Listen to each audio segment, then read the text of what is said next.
i guanyar 1000 apostes sobre que d'ell fugia la plaga de llangostes que en Egipte caigué.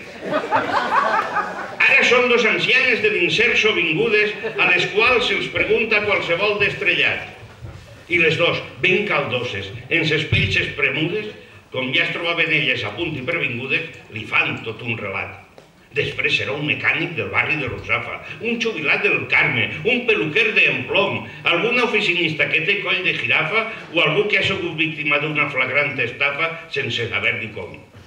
En fi, que el tio Julio se'n passa 4 pobles i acaba en eixa gola que sembla un vell motor, d'aquells que allà en la USA, entre les gens més nobles, eixien a subhasta enmig de quadros, mobles i peces d'antigor. El cas és que l'ofrena se va fent llonga, llarga, pesada, fatigosa, fotuda per demés.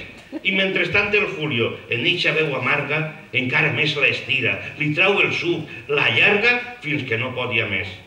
Les mares s'extremixen, els nanos dormen plàcids, els vells porten gallatos per a sostindre el cos.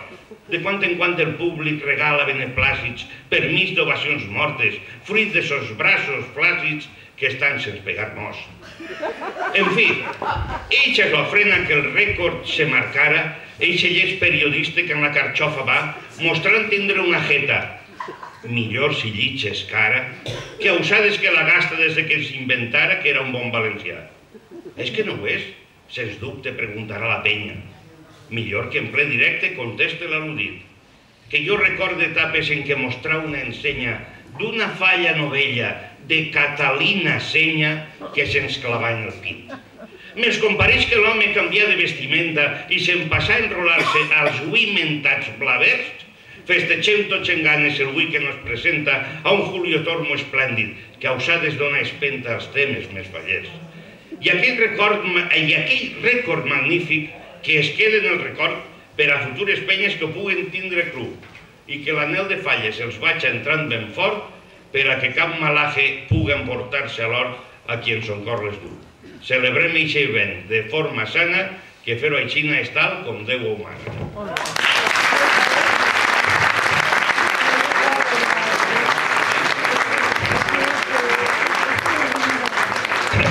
Paco Blan va llegir-nos un trosset d'un gran poeta que va fallar, que va faltar ja fa anys, va ser Josep Izquierdo.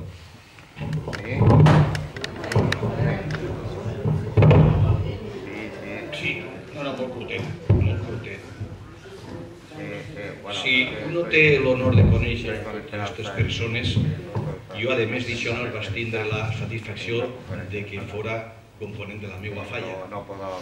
En l'any 84 uno vaig llegir un soneto molt curtet, claro. El prèmit va ser el del Bernat i Baldoví. I el trosset que vos vaig a contar és el següent. Comenzaré el llibre parlant d'un tema que está y no está en la falla, pero crema. El vino que tiene Asunción ni es blanco, ni es tinto, ni tiene color. Cançoneta popular espanyola. Asunció, Diputació, vol tocar-nos la tenora, però compte del guitarró. La llengua que ensenya Asunción ni és nostra ni es parla en la nostra regió. La llengua que ensenya Asunció resulta una llengua que té molts collons. I en cultura n'hi ha un Cipriano que no nos dona pel Cipri, però collons nos dona pel nano.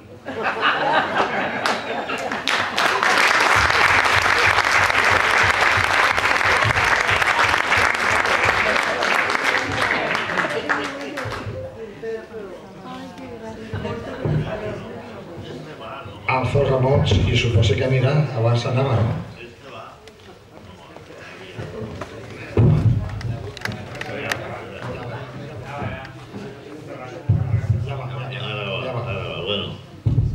Jo, este llibret, l'any que ve farà 50 anys.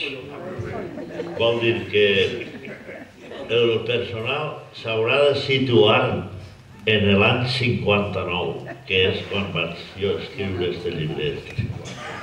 Jo en aquella època tenia per costum, diríem, fer una espècie de prospecte referint-me a lo que anava a ser l'explicació de la falla.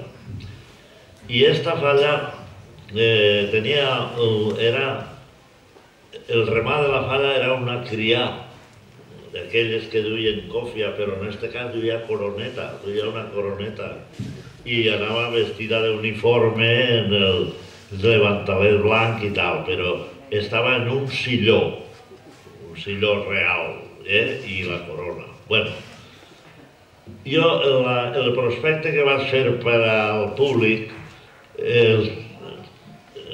se tratava de publicitat del Teatre Pellorfa. Volia ser el Teatre Russafa i era el Teatre Pellorfa. Gran companyia de revistes recolzada.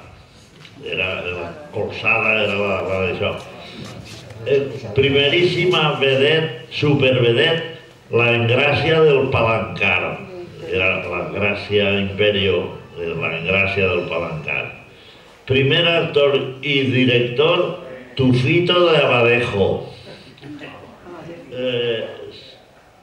Altres primeres vedets eren Petronila Cataplasma, Robustiana Descosida, Bonifàcia Mecedora, Quiteria Sabelotodo.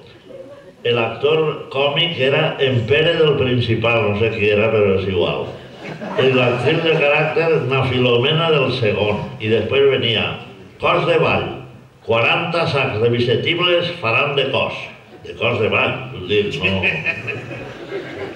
Cos de dalt, tot el que el permeta la censura. Vestuari, en poquet s'apanya. Presentació de la vergosa revista Les Fadrines Criades. Llibre original de I. de Paso Cañasso. Música de Quim de Sori. Instruments, cada un d'ell. 3 úniques actuacions, 3, dies 17, 18 i 19 de maig de 1959.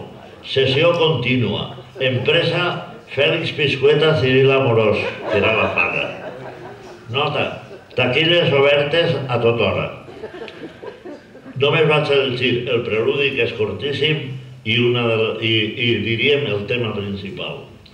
Se trata de les criaes d'aquella època. El tema de les fadrines, que als senyors dona desfici, no té peix ni desperdici, és tot molla, sense espines. Tu notes tan peregrines la servicial faramalla, tant se'n passen de la ratlla, exigint sense mesura, que avui és la seva figura digna d'estar en la falla. Nosaltres, pagant penyores i abocant-nos el morlell, hem juntat en un pomell un grapà de servidores. Així estan totes, senyores, quin cos fan, uniformades. Mireu ben entusiasmades com lluís forma i estil la tropa revisteril de les fadrines criades. I ara el primer acte de la revista se titula La xica del 24. Això pareix que siga una cançó. Mireu-me bé, soc la Engràcia, la fadrina del tercer. Soc la reina del carrer perquè el senyor caigui en gràcia. Jo he format l'aristocràcia del plomero i la fogona. He vingut de Barcelona sabent tot allò que cal per a fugir del poal i lluir al cap corona. Jo sóc l'ama del cotarro, que en la casa hi ha bronca, no debades a l'enconca, va ser campiona de marro. Molts me fan pitjor que un carro, més rasposa que una carda. Jo pague a gust la farda quan riuen del meu parlar, pues que sóc, sense dubtar, ben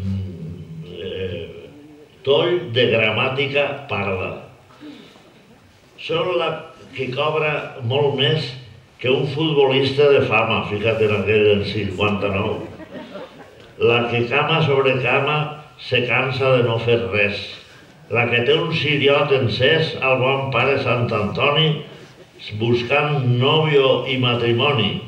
la que arribant el dijous no tem esgotar els sous i li fa por al dimoni.